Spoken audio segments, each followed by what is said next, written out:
Selamat sejahtera kepada Madam Wahidah dan rakan-rakan sekalian. Saya ingin mengucapkan ribuan terima kasih kepada semua orang yang menghadiri pembentangan kita pada hari yang syahdu ini. Saya Heng Kayang dari Modul 1 ialah moderator untuk forum ini. Teo Zining, Heng Kai Shi dan Dan Jun Hui ialah ahli panel saya untuk forum ini.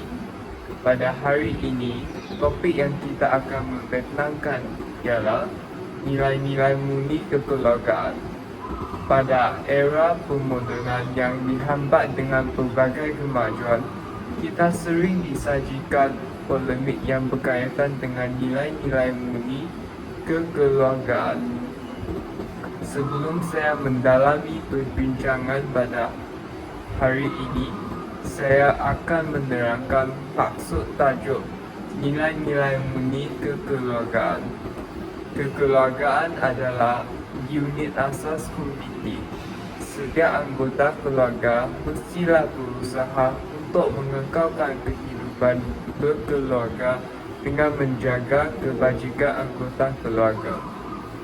Keluarga adalah sekumpulan orang dengan ikatan perkahwinan, kelahiran, dan adopsi yang bertujuan untuk menciptakan, mempertahankan budaya dan meningkatkan perkembangan fizikal, mental, emosional serta sosial dari setiap anggota keluarga. Keluarga ialah dua atau lebih individu yang hidup dalam satu rumah tangga kerana adanya hubungan darah, perkahwinan atau adopsi. Mereka saling berinteraksi dengan satu sama lain, mempunyai peranan masing-masing dan menciptakan serta mempertahankan sesuatu budaya. Keluarga merupakan unit terkecil dari masyarakat yang terdiri daripada kepala keluarga dan beberapa orang yang berkumpul dan tinggal di bawah satu atap dalam keadaan saling bergantung. Namun begitu, kebanyakan ibu bapa tidak tahu cara-cara mendidik anak-anak menjadi insan yang cemerlang. Jadi, ahli panel saya iaitu Teo Zining akan membincangkan nilai-nilai murni diri sendiri dan kekeluargaan. Terima kasih kepada saudara dan Kayang. Selamat sejahtera, saya Teo Zining dari Praktikum MS30. Menurut Dr. Muhammad Farid Muhammad Syaran, Fellow Kanan menerangkan pengarah pusat syarab IKIM menerusi perkongsiannya di dalam segmen Guru dan Pendidikan yang ke-Utara di IKIM FM setiap Isnin jam 5.15 petang. Nilai-nilai murni yang dimaksudkan akan membina keinsanan seseorang kerana jika tinggi nilai akhlaknya, begitu juga dengan nilai kemanusiaannya. Rasulullah SAW sendiri datang dengan misi pembinaan akhlak mulia dan murni. Pada pendapat saya, nilai murni perlulah diamalkan oleh setiap insan supaya menghasilkan masyarakat yang harmoni dan berpaduan. Seseorang individu serta keluarga merupakan unit asas komuniti. Oleh itu, sebagai tiang sesebuah keluarga, ibu bapa hendaklah bersikap adil dengan anak-anak dalam memberi kasih sayang kepada mereka. Sebagai contoh, jika membeli sesuatu benda dan boleh digunakan ramai atau belikan sesuatu yang semua orang dapat. Selain itu, jika ibu atau bapa hendak menyuruh melakukan kerja rumah, haruslah memberi tugas kepada semua anak supaya dia tidak akan membandingkan kasih sayang ibu bapa terhadap dirinya. Hal ini disebabkan mereka akan berasa tidak puas hati terhadap sikap pilih kasih ibu bapa mereka pada masa yang akan datang. Mereka akan merasa bahawa sikap adil adalah tidak dipentingkan kerana mereka tidak pernah menikmati keadilan. Selain itu, anak-anak haruslah diajarkan bercakap perkara yang betul sahaja walaupun mereka salah. Ini disebabkan lebih baik dari mereka membuat kesalahan tetapi tidak mengaku. Selain itu, ibu bapa jangan pernah melakukan perbohongan terhadap anak-anak kerana anak-anak telah meletakkan kepercayaan mereka terhadap ibu bapa. Selanjutnya, ibu bapa mestilah mengajar anak-anak supaya jangan sesekali mengambil barang orang lain yang bukan milik mereka. Sikap jujur perlu dididik oleh ibu bapa sejak merah tapak kaki kerana jika tidak mempunyai sikap jujur, imej diri akan terjejas. Ibu bapa perlulah melaksanakan kewajipan dengan memberi didikan moral kepada anak-anak mereka. Ibu bapa juga memikul tugas sebagai seorang pemimpin dan mengarah anak-anak mereka mencapai kejayaan. Selain itu, ibu bapa juga perlulah mengamalkan nilai toleransi terhadap anak-anak, dan ini ibu bapa perlulah bertolak ansur antara satu sama lain. Sabar melakukan sesuatu perkara dan mengawal emosi diri dalam pendidikan kepada anak-anak. Di samping itu, ibu bapa perlulah mempunyai harga diri dan mengetahui cara memulia dan menjaga mara diri dalam atau di luar keluarga agar mereka dapat menjadi idol kepada anak-anak. Tambahan pula, ibu bapa perlu mengamalkan nilai tanggungjawab terhadap ahli keluarga. Hal ini dapat melahirkan keluarga yang bahagia dan menjaga maruah keluarga. Akhir sekali, ibu bapa perlu mempunyai kasih sayang terhadap keluarga. Ibu bapa perlulah memberi perasaan, cinta, kasih dan sayang yang mendalam kepada ahli keluarga agar hubungan antara ahli keluarga dapat ditingkatkan.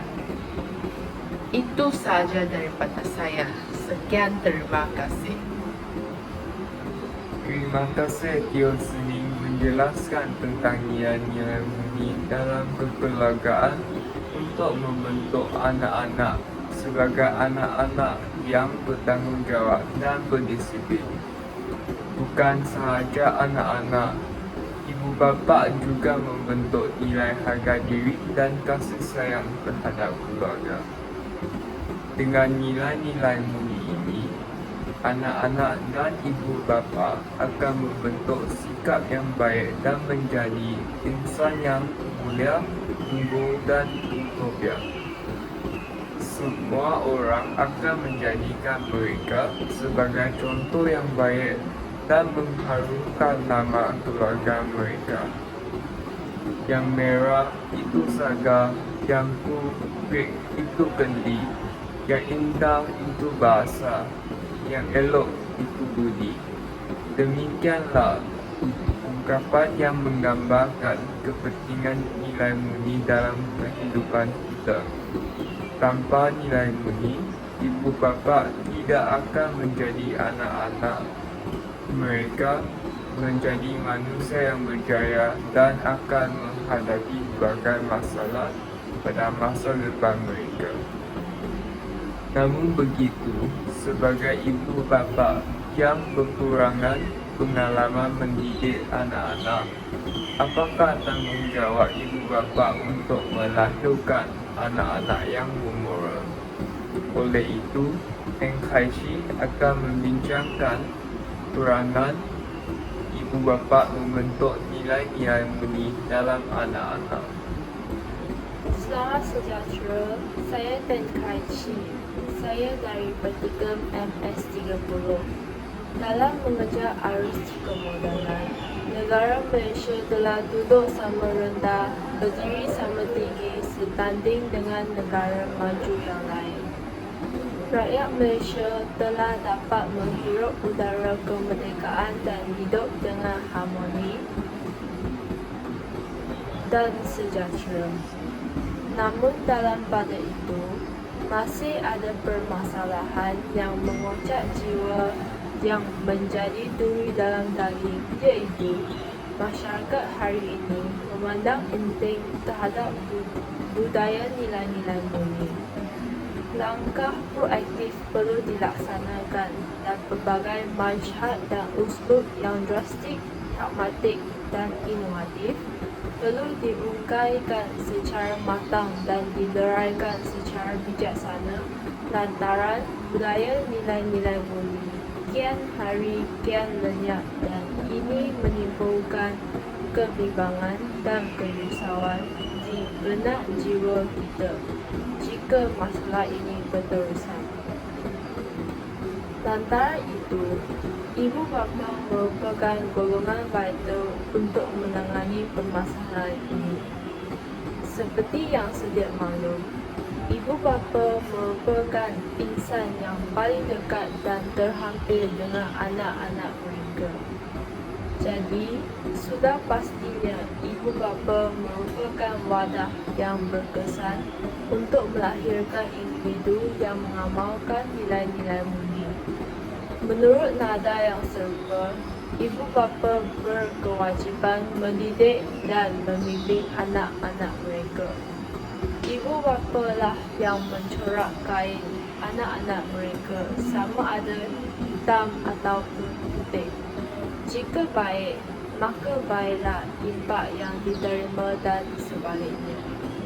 Ibu bapa wajib menerapkan ilmu agama dan nilai-nilai murni di dalam diri anak-anak mereka bagi membentuk peribadi dan sahsia yang mulia.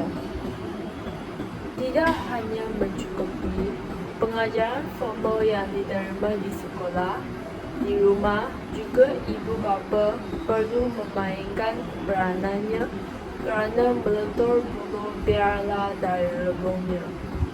Sebagai contohnya, bagi umat Islam, ibu bapa hendaklah mengajar cara bersolat, mengaji Al-Quran dan sebagainya. Bagaimana acuan begitulah kuenya. Jelaslah bahawa ibu bapa merupakan golongan dominan untuk mewujudkan sebuah institusi kekeluargaan yang utuh dan ampuh untuk menjana dan menyemai nilai-nilai murni dalam jiwa anak-anak mereka. Tambahan pula, ibu bapa hari ini semakin sibuk mengejar kemewahan dan material hidup sehingga sanggup mengabaikan anak-anak mereka. Sejajar dengan itu, ibu bapa hendaklah meluangkan masa bersama ahli keluarga untuk menyemai nilai-nilai murni dalam jiwa anak-anak mereka. Tamsilnya, ibu bapa boleh membawa anak-anak mereka mencuti ke pusat peranginan yang terdapat di dalam Malaysia. Secara tidak langsung, anak-anak akan berasa disayangi dan seterusnya nilai kasih sayang dapat disemai dalam diri anak-anak mereka. Selanjutnya, anak-anak akan terhindar daripada segala anasir yang negatif dan tidak mudah terjerumus dan terjebak ke dalam kancah negatif serta mampu mendidik anak mereka bersifat kamil dan mengamalkan nilai-nilai positif kerana di mana ada kemampuan, di situ ada jalan, tak hendak seribu daya, tak hendak seribu dalih. Sesungguhnya, peribahasa sesal dahulu pendapatan, sesal kemudian tidak berguna, sewajarnya menjadi panduan kepada ibu bapa. Secara konklusinya, memang tidak dapat dinafikan bahawa pengamalan nilai-nilai murni merupakan peranan ibu bapa dalam membentuk cahaya mata untuk menjadi insan yang cemerlang. Sekian, terima kasih. Terima kasih saudara Teng Kai Shi. Dengan ini, sosial anak-anak akan dapat dibentuk dengan sempurna dan juga akan membuat refleksi diri sendiri dan membentuk pribadi yang lebih baik. Oleh itu, peranan ibu bapa haruslah dimainkan kerana mereka lah yang mencorak kepribadian golongan muda kontemporari ini kerana bagaimana acuan begitulah punya. Namun begitu, bukan semua ibu bapa akan mengikut nasihat-nasihat yang diberi oleh saudara Teng Kai Shi dan mereka tidak mempedulikannya. Kebanyakan ibu bapa menghadapi berbagai cabaran dan halangan dalam membentuk nilai-nilai murni kepada anak-anak. Saudara Tan Jun Hui akan membincangkan tentang halangan dan cabaran ibu bapa dalam membentuk nilai-nilai murni kepada anak-anak. Selamat sejahtera, saya merupakan ahli panel 3. Nama saya Tan Jin Hui dari Petitum MS30. Dalam proses ibu bapa membentuk nilai murni dalam keluarga akan menghadapi pelbagai cabaran dan halangan. Antara cabaran dan halangan dalam membentuk nilai-nilai murni kepada anak-anak adalah daripada aspek elemen mementingkan kebendaan. Mementingkan kebendaan adalah antara elemen-elemen yang mencabar penghayatan dan amalan nilai-nilai murni. Ibn Khaldun dalam kitab Mukaddimahnya yang menyatakan kemusnahan sesuatu tamadun dalam didandai dengan beberapa perkara, iaitu banyaknya kemewahan, kehidupan penuh dengan hiburan dan perhiasan. Dalam arus perdana yang semakin membangun pada hari ini, negara kita semakin bergerak untuk mencapai ke arah negara maju dan berpendapatan tinggi.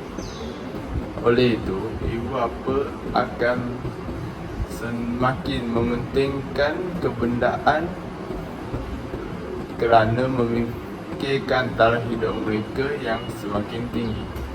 Sikap yang menjurus ke arah materialistik ini memberi kesan yang kurang baik terhadap anak-anak. Antara kesannya ialah ibu bapa sibuk mengejar kebendaan semata-mata dan kurang memberi perhatian kepada anak-anak. Hal ini akan menyebabkan anak-anak berasa hubungan mereka dengan ibu bapa telah dijauhkan. Oleh itu, anak-anak yang menghadapi masalah ini tidak akan memberitahu ibu bapa mereka kerana mereka kurang pengalaman dalam komunikasi dengan ibu bapa. Selain itu, hubungan yang kedua ialah halangan yang kedua ialah sikap yang tidak bertanggungjawab ibu bapa yang menyebabkan mereka tidak mampu menjadi suri teladan yang baik kepada anak-anak. Dr. Guitane Lebon menyatakan sebab-sebab kerosakan suatu bangsa apabila berlakunya dekadensi atau kerosakan moral yang berpunca daripada sikap tidak bertanggungjawab membudaya pada bangsa ini. Hal ini disebabkan ibu bapa lebih banyak menghabiskan masa di tempat kerja dan hanya mempunyai sedikit masa dengan anak-anak. Anak-anak yang terabai ini kemudiannya mencari keseronokan di luar rumah, lebih mendampingi kawan sebaya mereka, lantas dipengaruhi oleh persekitaran yang dominan dan akhirnya terjebak dalam krisis moral. Kadar perceraian yang semakin meningkat, bertambah kes-kes penderaan terhadap isteri, kes khalwat yang meningkat, anak lari dari rumah, penyalahgunaan dada yang saban tahun terus meningkat. Kesemuanya gejala tersebut adalah di antara indikator berlakunya keruntuhan dalam institusi keluarga di negara ini. Hakikatnya, ini dinyatakan oleh Ferdinand Ledemberg apabila beliau membuat kesimpulan bahawa institusi keluarga sekarang mendekati titik kemusnahan yang menyeluruh. Rumah tangga sudah tidak lagi menjadi tempat aman bagi keluarga untuk menikmati kebahagiaan dan kedamaian hidup. Rumah tangga juga tidak lagi menjadi surga tetapi neraka yang akhirnya melahirkan gejala sosial yang telah disebutkan. Di samping itu, ibu bapa juga memberikan didikan moral dan agama yang tidak mencukupi kepada anak-anak. Hal ini sangat amat penting dalam membentuk dan mendidik mereka untuk menjadi insan yang soleh dan solehah. Ibu bapa ialah contoh yang paling utama dalam hal akhlak dan penghayatan nilai murni. Oleh yang demikian, anak-anak juga tidak tahu berdisiplin bagi kelakuan mereka. Perkara ini disebabkan anak-anak terpengaruhi dengan rakan-rakan sebaya di sekolah kerana mereka tidak dapat membezakan perkara-perkara tersebut. Anak-anak akan mendengar sahaja apa yang kawan mereka kata. Bukan itu sahaja, media massa juga merupakan antara halangan dalam membentuk nilai-nilai murni kepada anak-anak. Media massa merupakan medium kepada akses ke dunia luar. Media massa juga melalui media cetak dan media elektronik memainkan peranan penting dalam menghubungkan individu ke dunia global. Walau bagaimanapun, ikan-ikan yang disiarkan langsung tidak menggambarkan budaya masyarakat ketimuran tetapi lebih mempromosikan nilai hidup barat yang serba bebas. Filem-filem yang ditayangkan ada kalanya telah mempromosikan budaya barat dan mengangkat martabat akal, keilmuan dan kemanusiaan. Pengaruh media massa amat hebat sehingga banyak kelakuan golongan remaja dicorakkan oleh media massa. Budaya hip hop, rock, punk dan lain-lain adalah antara contoh budaya popular yang dipromosikan melalui media sosial. Akibatnya, golongan remaja pada hari ini mengalami kehakisan jati diri, krisis identiti, dan menjadi golongan peniru yang produktif. Demikianlah pendapat saya tentang cabaran dan halangan ibu bapa dalam membentuk nilai murni kepada anak-anak. Sekian, terima kasih. Terima kasih sekali lagi kepada saudara Tan Jun Ping tentang cabaran dan halangan ibu bapa dalam membentuk nilai-nilai ini kepada anak-anak. Sudah terang lagi bersulur, ibu bapa haruslah berwaspada kepada kesilapan yang dibuat oleh mereka. Jikalau ibu bapa tidak mempertulikan ini, nescayalah anak-anak akan terpengaruhi oleh rakan sebaya yang tidak dipertulikan ibu bapa mereka.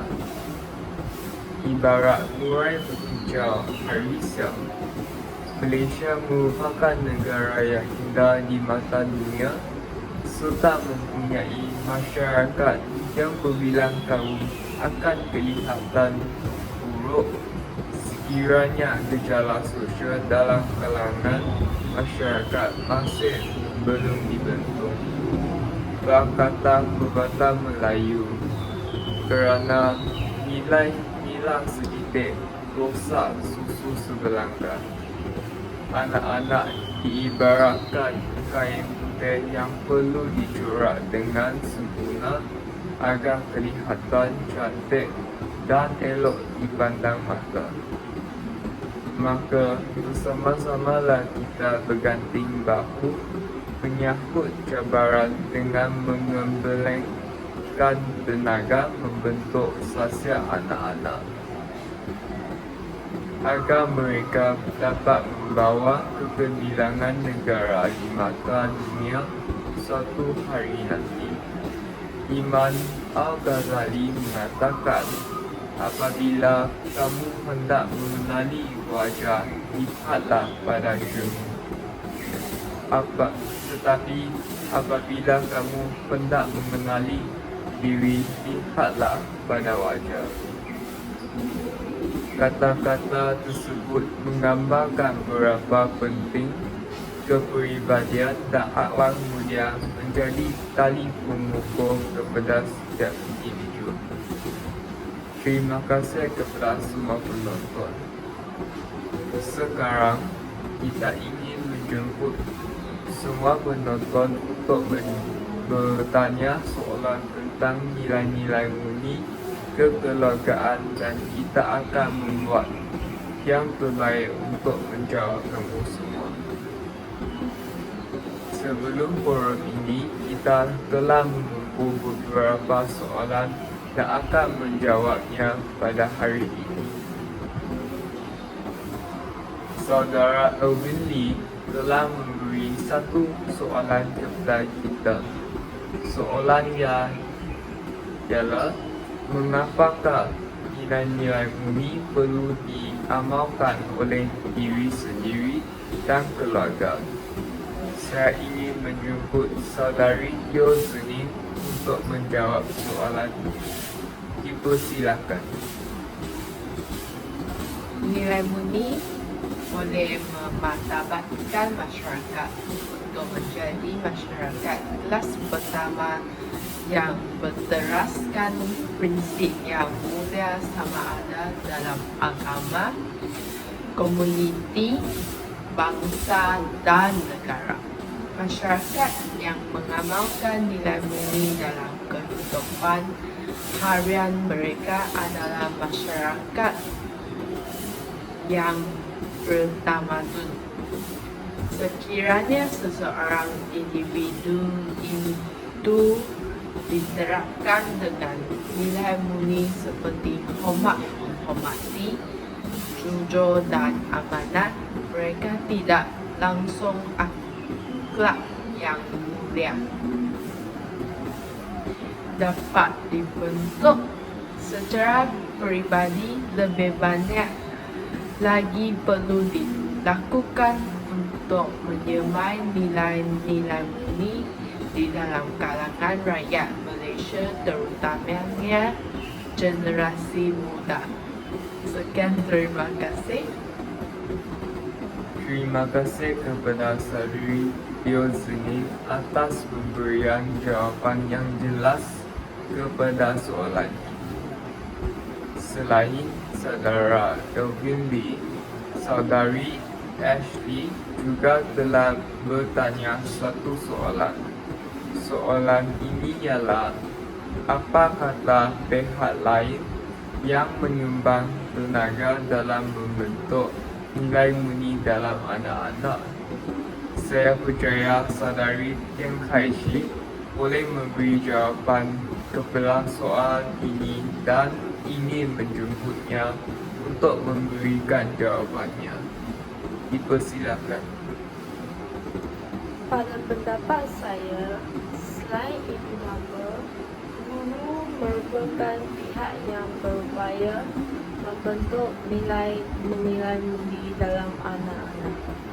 Sebagai contoh, mata pelajaran pendidikan moral perlu diajar dengan nilai-nilai murni yang berkaitan dengan kehidupan pelajar, supaya pelajar dapat mengaplikasikan nilai-nilai murni tersebut dalam keluarga.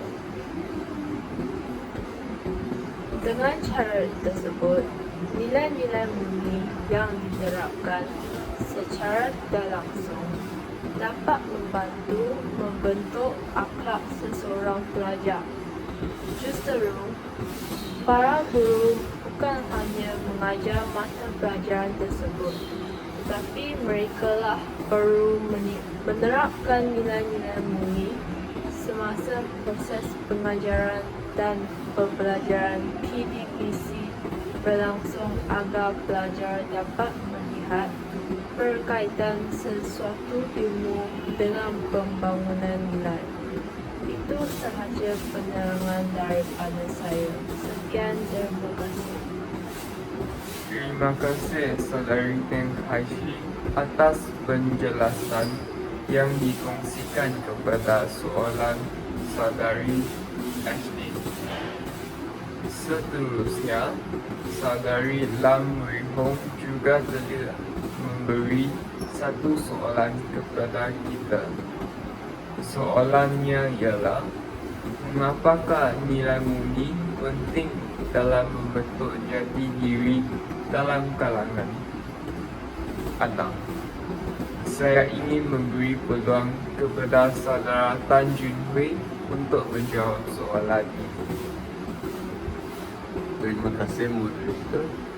Pada pendapat saya, nilai-nilai murni merupakan amalan baik yang perlu ada pada setiap anak-anak supaya segala tindakan mereka tidak menyeleweng dan dari norma-norma sosial yang dikehendaki dalam masyarakat.